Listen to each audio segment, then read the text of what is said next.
All right, welcome into another edition of Catching Up with Tommy Mac here on 1010XL's podcast platform at 1010XL.com. Don't forget to download the 1010XL app where you can get this show and many other shows that are done right here. Gators, Jags, High School, Seminoles, you name it. They take care of it with all our cast of characters here at 1010XL, the family. And this show brought to you by Team Tommy Mac, baby. I love all the businesses that I represent out there, whether it's Chris Lucero's Bail Bonds, Azar Sausage, J-Dog Junk Removal and Hauling, Meat 55, Truck Accident Law Firm, and The Carpet Man. Love them all, baby, and love doing this show. Of course, it's Friday. So I'm in a really good mood because it's Friday, and I always love Fridays. Just got done with my Jaguars Today duties, which is every Friday from 10 to noon. Listen, I'm picking the Jags to win. I'm going to get into it in a little bit. Before we start getting into it, let's say hello to my esteemed producer, Grammage. What's up, Grammage? Hello, sir. Happy Friday, baby. Happy Friday. How you doing? Good. What are you doing tonight? You going to Jack's Beach Bars or what? Absolutely. Yeah. Absolutely. There was a shooting down there not too long ago. Ooh, First and fourth, yeah. It was like 9 o'clock at night. It was kind of weird. Probably some kind of argument. But I was down in your area last night in the corner. Oh, were you really? I was. Where'd you go? We went to a One Pete's. Okay. Pete's bar. Yep.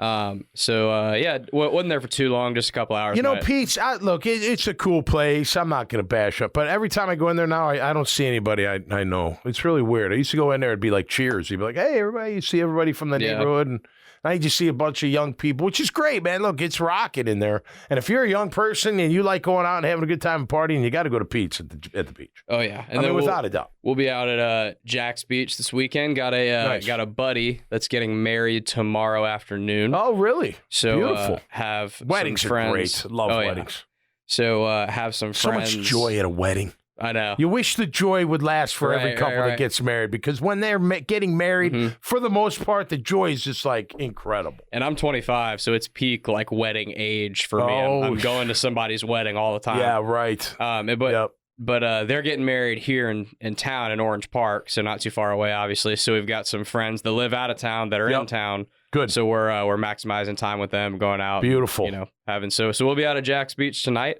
Good. I think we may hit up a little silent disco. Oh, yeah, I heard about Love those. Me some Yeah. My daughter tells me about those things. That's where you wear the headset? Yep. Yeah. And one of our buddies. Do they clean those things pretty good? Because I don't know. I get cooties with. They do. Like and it's not headphones that go in your ear. It's all overhead. Just over the, Yeah, it's overhead. And they have like an alcohol spray normally. Oh, okay. You can spray it down. If someone leaves, you take them off, you give them back. Yeah. They spray it down. Disinfect it, wipe it off, just not to get off on a tangent here on this, whatever you just called it, this silent dating or disco. Silent disco. Right. So like you're on the one channel, and then you see someone else that's on a channel, and then you guys you like bouncing and then you're like, yeah, and then you go. I mean, you're taken, but is that how it? You go. Is that how you connect with? It certainly people? Can be. Okay. Yeah, the other. So how do you know they're listening to the same thing? By the beat of their head, or by typically the headphones have a color. A color. So you might be on like the blue it's like channel. match dating almost. Yeah, and what they do. Man, you guys make it so easy today. I mean, today is so easy to connect.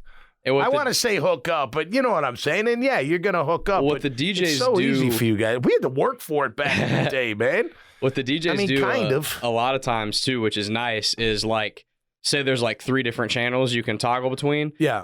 Each channel will have kind of a general vibe. Okay. So like one channel might be like rap, pop, and then the next channel might be like classic rock, oldies type stuff. And then maybe a disco. Right. And it'll throw some Bee Gees in my ears in those places, and I'm out shaking it. That's what's nice is that's what's nice is someone, 3 people with totally different tastes of music can all hang out and have fun. The other thing that's really nice. Wait a minute. 3 of you listening to different genres of music, dancing to you're going to dance with each other? Yeah, that's kind of odd. Like how do you dance with somebody that's not listening to the same tune as you? You just vibe. You just vibe it. Yeah.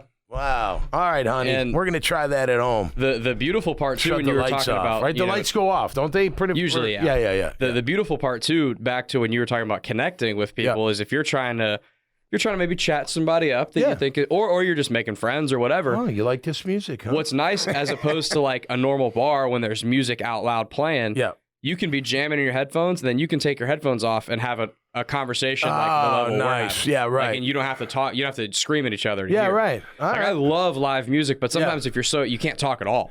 You're not talking at our. I mean, you got to be a little far back if you're at a dad bod show. That's for sure. Like if you're close up, you better be cool with just the music. Yeah, like if you want to have conversation, you're gonna have to leave. Yeah. Versus it is cool that you can just take them off and then just talk. No doubt. Yeah, no doubt. All right, very good, man. That's your social experiment here on Catching Up with Tommy Mac. We're gonna get into our Jags. I got to start the show just by giving a little remembrance to the legendary, the ultimate bear, Dick Butkus.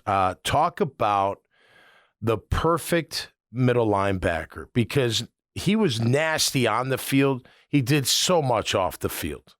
And he was a very well-rounded guy. I mean, the commercials I would have loved to bet on those commercial sets of the Miller Lite commercials back in the day. You know, I interviewed Randy Cross once about a year and a half ago, and I started the interview because I knew I'd done a little research, and he was a rookie, and he got to be on the set. He was like one of the guys, like he was one of the talent. I said, what was that like? He's like, oh my gosh, it was like fantasy football camp. I had Butkus, I had Deacon Jones, I had Madden. Madden took all day. We just sat there drinking beer, watching him do his stuff. And I'm like, wow, that must have been like a rookie going into all that stuff. But Dick Butkus, God bless you. God bless you, man. Died in your sleep at 80 years old, I read. And I tell you what, you know, you don't play. There's no linebacker. I mean, there are linebackers like that today. I don't want to say there's not, but it's a different. There's no. I don't know. Just it's a little different. You know, you used to be able to ragdoll the shit out of those guys. I mean, you did. Yeah, you too. It wasn't like always one sided, but he was quite the player, and a lot of people, you know, he known for his big hits, but his interceptions, his fumble recoveries. I mean, like in the 20s.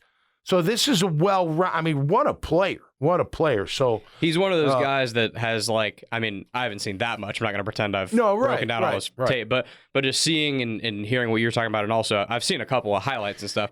He was too old for me too. Like I was too young I was just Singletary was my guy. Yeah. I got to meet Mike Singletary in high school. So he was my linebacker that I watched for the Bears, but he followed Can you imagine following Butkus? I know.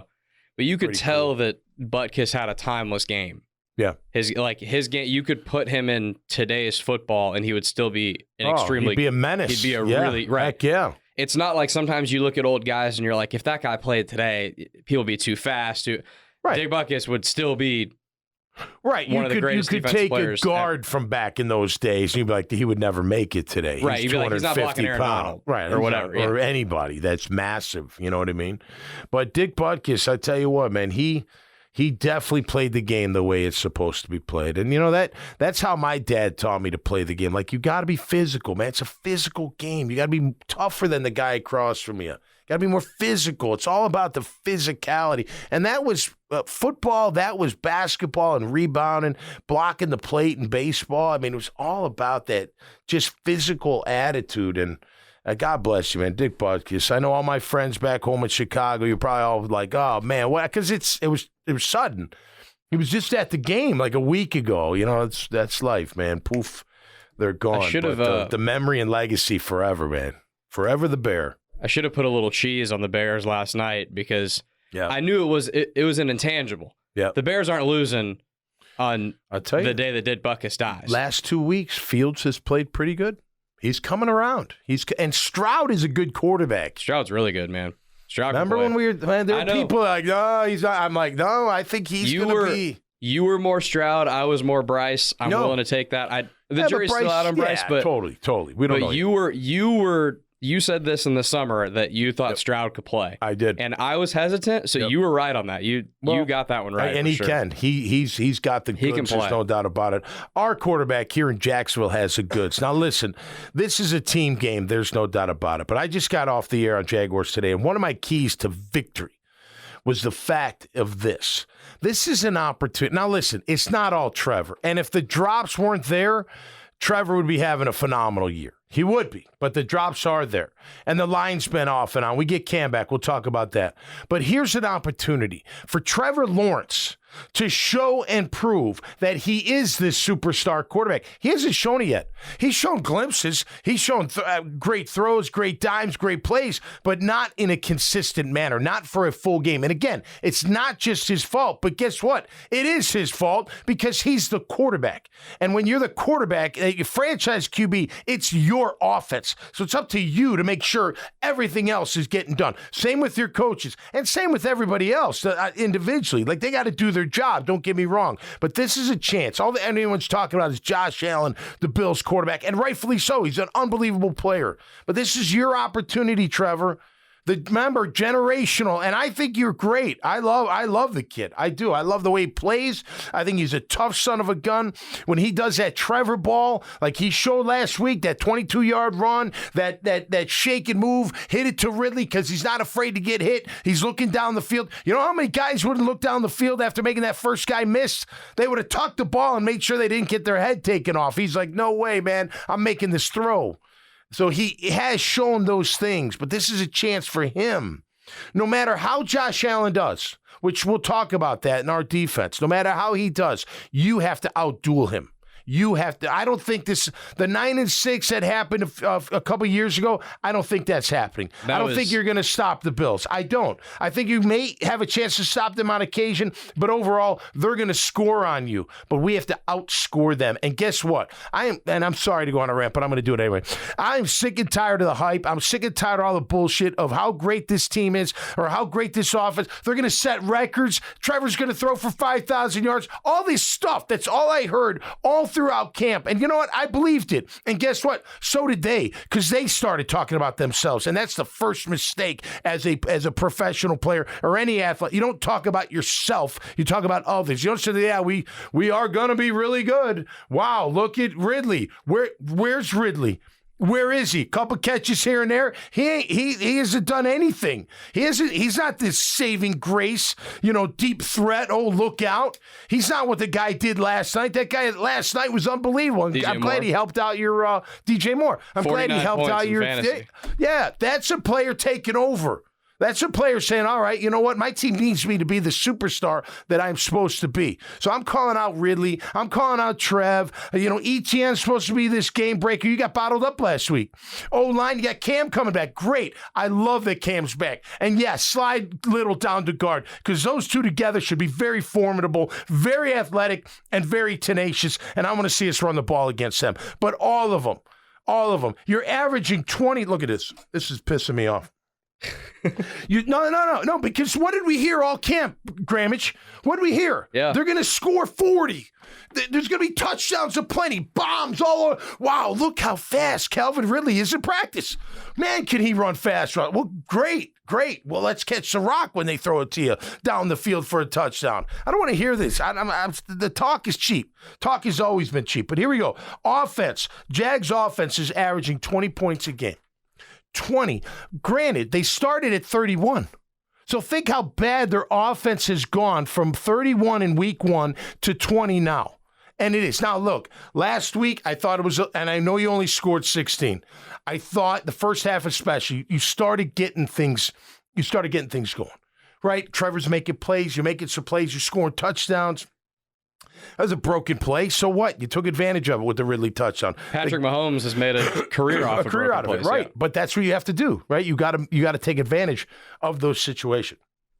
So I'm calling out these guys. You got to start earning that big time hype. You got to start earning that big time paycheck, and you got to start earning everything, man. And I think they can. I've got this feeling. Okay, I'm a tough love guy. I always bring it back to the love, right? But I do have this feeling, Grammage, that they're gonna keep up. I just feel like they're gonna, like last week just showed me a little bit, and I'm telling you, it started for me when Trevor took off on that 20-yard scamper. When he finally said, because we hadn't seen it all year, he took matters into his own hands. He didn't sit there and say, I got to force this, I got to do this, I got to make this throw. No, it's open, boom, gone. Guess what? Who does that too? One of the best in the league. Josh Allen for the Bills. He is not afraid to take off and run. So I want to see more of that out of. But I think, personally, if we don't establish the run game, we're going to have a tough time. Now, they get gashed on defense. Now, this is crazy. Their defense, Grammage, only gives up 13, almost 14 points a game. which is incredibly good for a defense. On third down, they're at 31%. They're getting off the field on third down. They've got 16 sacks as a team. We have 9, just for reference, and one of our guys has 6. They have 16. They have 8 interceptions. We have 4. So this defense is making plays and doing all the right things, except what? They can't stop the run. They got gash against Breece Hall. Not just him. The Robinson kid in Washington greased them pretty good. Miami crushed them in the run last week. Now, granted, they won. Great. Their offense outscored them. But if we can pound the rock, and look, here we go. We got Little, and we've got Cam. We saw it in camp. These guys, they got to. This is a big time thing. And what happens at left guard with Walker Little there? Bigger, more powerful, and more athletic. You can pull with that guy. This guy, I'm telling you, nobody wants. Excuse me. Nobody wants to stand in the hole when Walker Little's coming around on a pull. Trust me, they're not going to want it. He's Baselli big, and Cam he's next athletic. to him, and Cam adding that attitude to the line that they haven't had this year. I agree. And I would say I was talking. You got to do that. You got to run. 100%. Got to run. 100%. I was talking to Hacker this morning. Our good friend Hacker. We had our Gay Rights podcast this morning, and as we were leaving, we were talking about this game a little bit and talking about how Von Miller is probably going to play. Yeah, Brousseau's not though. Did you see that? We did. We talked about both of those, and we talked about Von Miller is pretty good at football. He's established to be pretty good. Yep. That knee is probably still not 100% yet, though. So Hacker said it. I'll give him credit. He said, if I'm the Jaguars, I'm running right at him every single time. Yeah. Well, here's the problem. I don't think you're going to see him. You're going to see him. Look, if Von Miller gives you 15 snaps on passing downs, that'll be good enough for them. Chris Jones only had 35 snaps. Look at the damage he did to us 2 weeks ago. You know what I'm saying?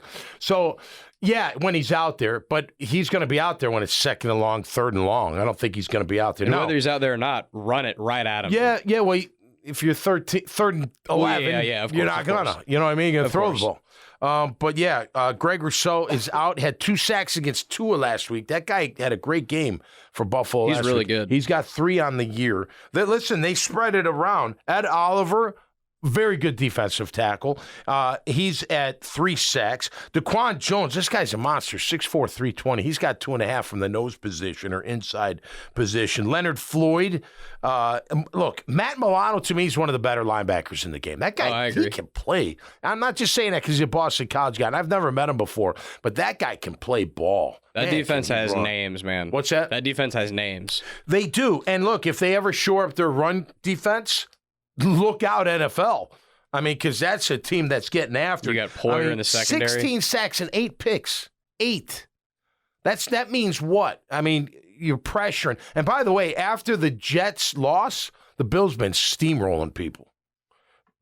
Miami, they crushed Washington and the Raiders. Now, granted, Raiders and the Washington, who knows? Miami's a good team. Now, coming off scoring 70 and then going, look, who knows the factor? But they crushed Miami, at least in the points. But Miami put up a lot of yards now. They did, and a lot of yards on the ground. So, again, I'm on offense. Trev, this is your time to shine, baby. This is your time to prove that you are. And if you don't, it doesn't mean you're not. I'm not saying that. But what an opportunity for you. Because, look, against KC, you did not play well. You did not. The offense didn't, and you didn't. Wasn't all your fault, but you didn't play well. Some of it was your fault. Now the next big one, and it's you against Josh. You want to be, look, we all want what? Us to win, but also what? Our quarterback to be considered top 5 in the league. This is your chance to show. Not glimpses, because he has shown glimpses. Look, the throw to Hasty, it could have been a little bit better. Hasty still should have made the grab, but he didn't. I don't care about, I know a lot of people are like, he should have just taken off and run. I like the idea of throwing it. If he just brought it down a little bit where the guy didn't have to stretch so high to go grab it, it probably would have been a touchdown. So you just got to hone that in a little bit. But I like the decision making there. Now, there are times you take off and run and take what you can get, but the guy was open.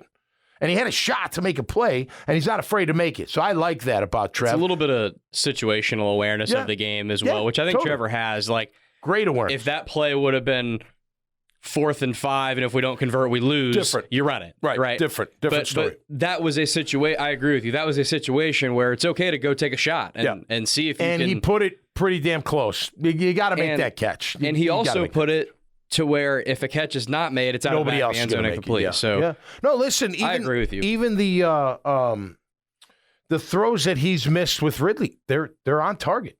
They're in the right spot. So it hasn't been perfect. He's made mistakes. He's thrown picks. Obviously, not many, just 2, but still timely. The last one I didn't like at all. I thought you maybe had a chance to come back, but this is his time. So that's offense for me, right? And by the way, O-line, all ETN needs is a crack, baby, a crack, so he could take it to the house. He's shown he's not scared of anything. Come on, either. He's not afraid to get up there and run. So you make room for him. And that's tight ends included. Farrell, they need you.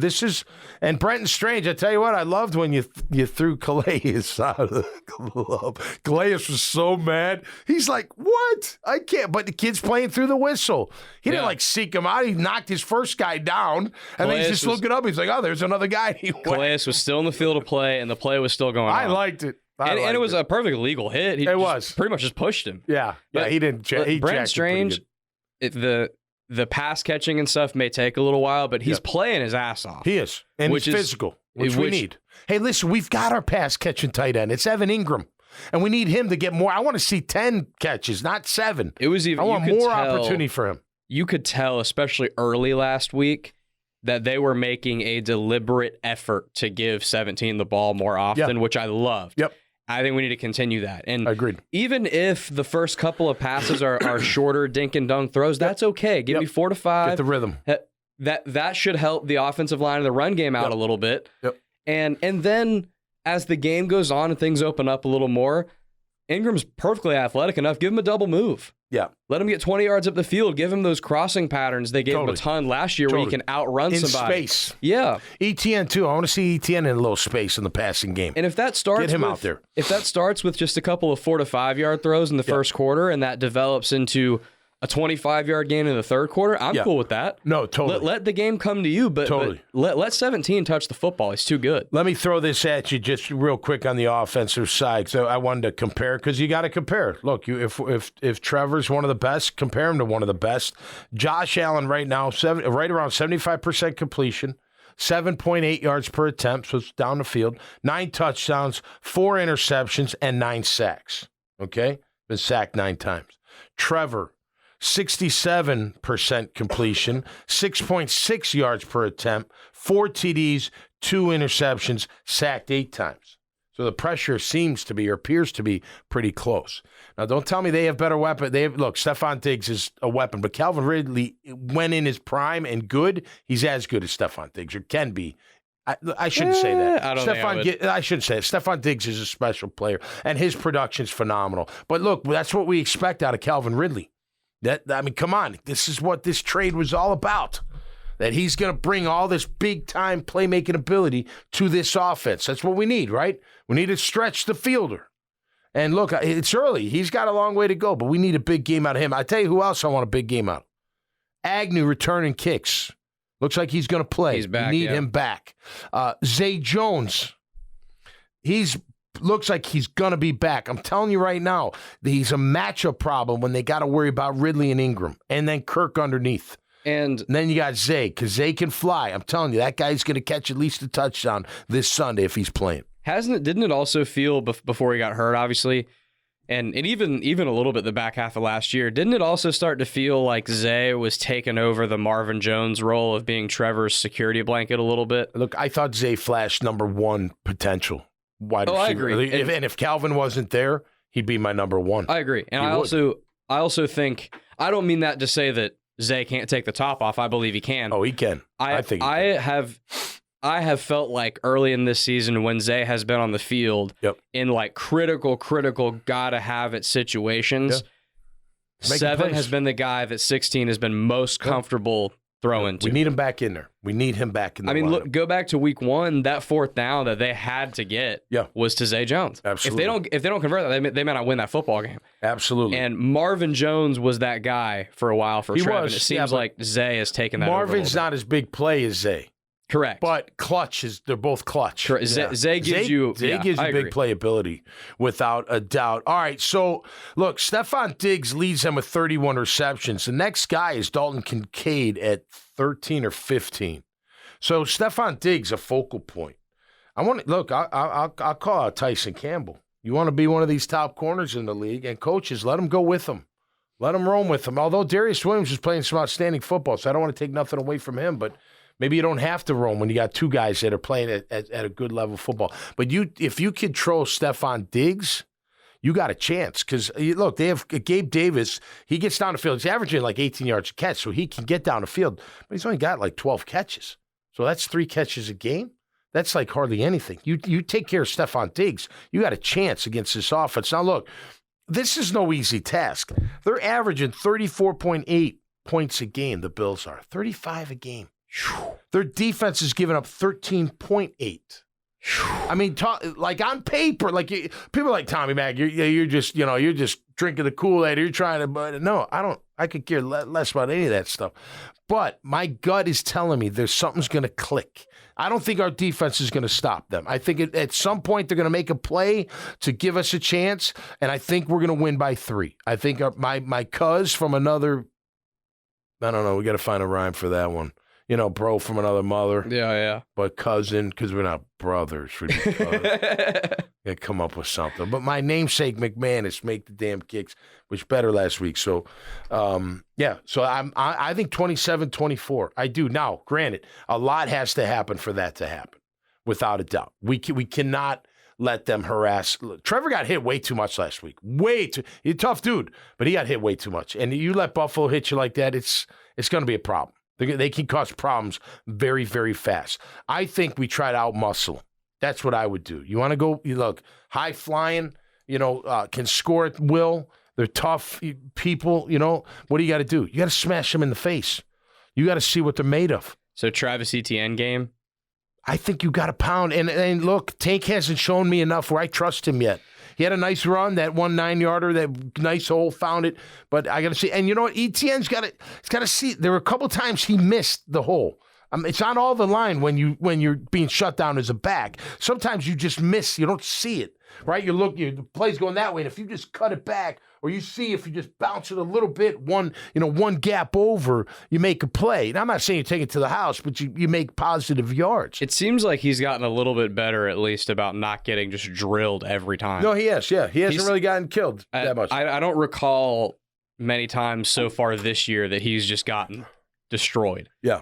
And I think that, knock on wood and everything, of course, I think that's helped with, it felt like last year he had a little bit of a fumbling problem. Yep. And I felt like a lot of that was because he's just getting lit up. Yeah, getting lit up at the end, yeah. It feels like with getting a little bit better at avoiding some of those big hits, his ball security has been better. Listen, I do agree with you. He's almost, it almost has felt like so far in his career that he's been on the field, because obviously he missed his rookie year. Yep. He's gone so far out of his way to prove that he can run between the tackles. And he's not just an outside back. Yep. That he's going too fast now. Yeah. And it's almost like take the extra. James Robinson was excellent at this. Yep. Take the extra, quarter of a second. Yep. To maybe peek over and see if there's a better hole somewhere. Yep. And then hit it. Well, here, I'm glad you brought that up. That's interesting. So one of the things, and he didn't last that long, but for a little while, he was a pretty badass player for the Steelers. Number 39. The name escapes me a bit, but him and Bettis shared Willie Parker. Willie Parker. Good Fast call. Willie, baby. Not Fast Willie, Fast right. Willie. And what did Jerome tell him? Did you ever hear this story? Hear this news? So Jerome was he's so fast. Like he was like, look, what you got to do is you got to get into the hole, then take it out. But you can't just take it out. Like, don't bounce. Now, I'm not talking this is Etienne. But once you get into that hole, Freddie T will tell you, Freddie T, my man right here, all the great ones will tell you, once you get past that defensive line, now you're past the hole. They're still coming for you, don't get me wrong, but you're past the hole. Now you got to really look and see where you can go and take that. Sometimes you can't go anywhere. You got to just take the pounding and try to fall forward. But sometimes that backside defender, he overshoots or he doesn't get over there fast enough, or the front side guy, and you got to be able to bounce that and then, boom, hit the Jets. And what did Willie Parker do? Zoom, vroom, shink, 80 yards, touchdown. And it was really good advice because Bettis was a pounder. I hit that dude many times. I mean, he was a pounding back. And then when you had Fast Willie come in and ching, gone, that's ETN. And that's what I'm talking about, the O-line. He just needs a crease. He doesn't need a massive hole. Just give him a chance to break it. And ETN, see the damn hole. I mean, that's your job to know where that hole is. All right, offensively, we know what they got to do. They got to outscore. Okay, I'm calling 27-24. Now, our defense, which I'm not really that happy about. You know, look, everyone last week is like, well, you held, you did a good job, you scored. Now, all that was good. Darius Williams, pick 6, very good. Making plays when they mattered at the end, good, without a doubt. You held, they scored 7. I get it, right?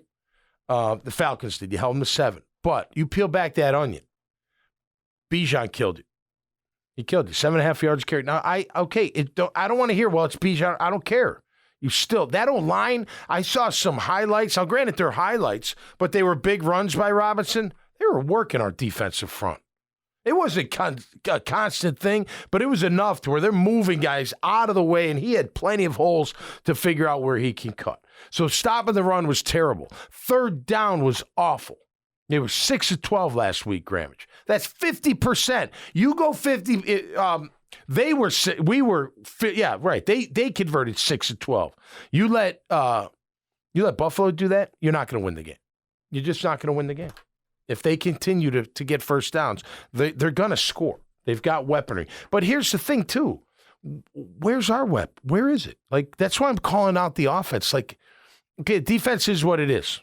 It is what it is. They're a bend, don't break. They're an okay, and then hopefully they make a big play here or there to keep you in the game, right? But this offense, I mean, this is how this team is built. We're going to score points. And you have the talent. Don't tell me you don't. Collectively, you have all the talent you need to score points. Way more than 20. 20's not good. Remember, 2 years ago, you were at 14. Last year, you jumped up to what, 24, I think it was? 22? Like, there's a good jump. What do we expect this year? 28? Yeah, you should be averaging like 20. I know Bills are averaging 35. Take a touchdown off. You kidding me? Well, and I agree with you too in terms of the defense and what we're saying and why it is all relative to what the offense does. Because think about it this way: if the final score is what you're saying in 27-24, yep. What is the narrative about the defense? Man, they played pretty well. They held the Bills to only 24 points, and they've been averaging over 30. Yep. Man, like, good day for the defense. Yep. What if that changes and the final score is 24-21, Bills win? Yep. Then the narrative is, man, why'd you let Stephon Diggs beat you on that play or whatever? Yep. When the only difference was how many points the offense scored. Right. And to further that, I don't like being this guy normally that's, well, if you take this away and if you take that away, because it happened. So, like, the pick 6 happened. They get credit for it. They made the play. Yeah. But I believe that I think the Jaguars still would have won, but I think the narrative on that Falcons game is so wildly different if that pick 6 doesn't happen. Yeah, because it's 23-7 instead of 16-7. Yeah. Right. And then you're like, man, you only scored 16 points. Like, no one's, And the entire second half of the game would have been played differently because the Falcons would have had a real chance at some point to come back. They would have been more like one touchdown away as opposed to multiple possessions. They were close on that second touchdown. I know. My kid almost they had were that. so Drake London. He's a good player. So again, that's not totally fair of me to do because the pick 6 happened. They made the play. You get credit for it. Right.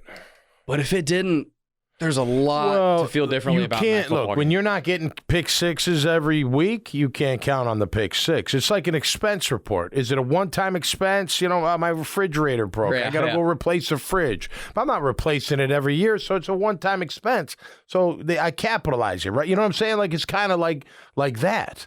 But at the end of the day, look, if they lose 24-21, I'll be okay. I'll be disappointed we lost. But I'll be okay. You held them to 24 points. You gave a run, and you got 21. I know exactly. Isn't that funny how it is like that, though? Yeah, 27-24. Held them kind of same points, but we look at it different as opposed to if we lose. But I think, now look, there's no moral victories. There's no solid, none of that crap. But look, the Big Five, they're number 2 of the Big Five. KC already came. You didn't play good football. You didn't. Defense played pretty good football. They played really good football that day, but the offense did not. They did not. Now you got Buffalo, right? So how you get – because, look, if we're going to the playoffs, who are we playing? KC, Buffalo, Cincinnati, maybe Baltimore. Well, Cincinnati's guy, they better get going. But they're having issues, but yeah. Right. You know what I mean? So you got to at least – look, doesn't mean they beat you this time. You can't beat them next time. I'm not saying that. But it does give you a measuring stick of where you're at this point of the season. And, look, first quarter's over, right? First 4 games are over. Now we're on to getting to almost halftime. If you have – if your team has aspirations to make a deep playoff run, which I believe this football team does, and I believe every last Jacksonville Jaguar fan has aspirations for this team making noise in January. If that is the case, then the fact that you're playing elite players is no longer an excuse. If your expectation is to win 6 or 7 games, maybe you catch somebody on it, then sure, you can use that excuse. But if you're it's just like you just said. When you're in the playoffs, you don't play Desmond Ritter. Right. No disrespect. No, right. He's just not there yet. But that's not who you're going to be playing. Yeah, you're going to be playing Josh Allen. You're going to be playing Patrick Mahomes. And by the way, when you lose some of these games early and you're 2-2 instead of 3-1 or 4-0, that increases the likelihood that you're playing at Kansas City or you're playing on the road. At Buffalo. I'm you know me, I don't mind being on the road in the playoffs. We went and did fine. But I know what you're saying. Home field advantage always gives you the advantage. I mean, if you're gonna show that you're one of the top teams, you got to show it. Yes, 100%. Talk is cheap. I mean, it's all this talk. 100%. And look, Houston came in and kicked your ass. I mean, they kicked your ass. The score was close, but watching the game, being at the game, I never really felt like the Jaguars were taking it over ever. No, it wasn't. It wasn't one of those games where if you had 5 extra minutes on the clock, they may have won. Or KC just kind of dominated the whole game. It never really felt like the Jaguars were going to have a chance to do it. Yeah. I know. And look, it's exactly like you're saying. When you play these primo teams, at some point, you got to show up and win these ball games. Yep. Well, your players have to show up. Correct. Calvin Ridley needs to make plays. And Trev. But now, wait a minute. Now, here's another thing. Let's flip it over. Josh Allen, 6 sacks. I don't care how he got them. He's one of the leaders in sacks in the National Football League. What are you going to do this week? 100%. Look, as much as I'm calling on Trevor and Calvin, I'm calling on Josh Allen. I want the Josh Allen we saw 2 years ago here in Jacksonville against the Buffalo Bills, Josh Allen, when we won 9-6, which was insane that we even pulled that off because they were really good. And so was Josh Allen of the Bills. He was like ripping it up like crazily. That game was one of the biggest statistical anomalies, probably in the history of the NFL. Right, 9-6 for a Buffalo team that was probably scoring around 30 at the time, like they are now. But this is what's going to have to happen. Josh Allen's got to take over. Look, I'll tell you what, and I agree with anybody that wants to debate how he got the 6, because there are some where like, okay, it was hustle plays or another guy helped him get him, fine. But go back to the last sack, because that's the Josh Allen I want to see on Sunday. When he came around, go watch that one rep, the bend, the dip, the getting around, and then the strip. I mean, it was a thing of beauty. Was it not? It was perfect. If you want to show a young pass rusher, a classic pass rusher, and now he doesn't do it all the time. I'm not saying that. But that one time that he just did, that last sack, you'd be like, son or girl, this is how you do it. This is how you get around the tackle. You dip so he can't get you. Right? I love it. Because it'd be so much fun if I had that talent. Like, here you go. This mountain of a man is right here, and he's like trying to get you, and you're like, there's that QB, and you're coming around, and then you're like, I'm gonna kill this guy. Like, it's got to be so exhilarating. It almost felt like do that. It felt like a basketball move, like someone driving to the hoop and like really getting somebody good on a move and finishing. It looked natural. Yes, it looked easy and athletic. Yeah, we need more of that. That's the kind of Josh Allen. If Josh Allen does that more often, he's going to get paid anyway, but he'll be worth every bit of that. And he by will, the in way, my opinion. I want to see more of that. And by the way, if Jaguars Josh Allen is living in the Bills' backfield, harassing Bills Josh Allen, as good as Josh Allen is, the quarterback, he's one of the best quarterbacks. He's one of the best football players in football. He'll give it up. He will give you the football. That is one thing he has shown. He will give you the football. Because he tries to do too much when he's harassed. Correct. Particularly if you're living in his backfield, giving him problems. Darius Williams may get him another one. Tyson Campbell may get him one. Andre Sisco may get him one. Rayshon, those guys can get their hands on some footballs if those front guys are taking care of business and making his life hard. If Josh Allen has forever back there and no one's touching him, he probably won't throw an interception all day because he'll take off when he can. He'll throw 5 touchdowns. Yeah, he'll hit Stephon Diggs, who's routing people up. And Hey, listen, they got a good O-line overall. Pretty good. That kid Osiris Torrance is a beast. Oh, he's so I'd good. run behind him. Wouldn't he be great to be on this team? But nonetheless, they're going to have him. They do run the ball, not a ton, but James Cook averages 5.3 yards a carry. Damian Harris is at 4.2. He's an X. And by the way, Latavius Murray off the bench is a beast. He's at 4.3 yards a carry. So these guys are 4.5. These guys can run the football if you let them. They will. They'll get and then it's a mess. Because if they get going on the ground, then forget play action. It's going to be a mess back there. But if we can do this, if we can run, I know it's cliche, but it's football. You stop the run and you run the rock. And then that run in the rock opens everything else up. Just like when you shut down the run, now it's 2nd and 7. Now it's 3rd and 8. You know what I mean? Now it's those manageable plays that, maybe they get it. A completion for 6, but it's before the sticks, and then they're punting, right? Or maybe they go for it and you shut them down. Let's go over the stats real quick as we wrap it up. I'll start with the turnover ratio. Jags are +4. Awesome. Bills are +6. So a little bit better. Bills have 16 picks, 16 sacks, 8 picks. We have 9 and 4. 16 and 8 is crazy. I know. Through 4 games. 4 games. That's ridiculous. 4 games. And that doesn't count hits, pressures, all that stuff. That's unbelievable, sacks. man. Right. That's big.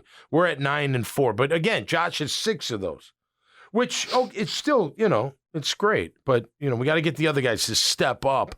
And I'm calling on Foley. I need that big beast to be a beast. Roy Robertson Harris.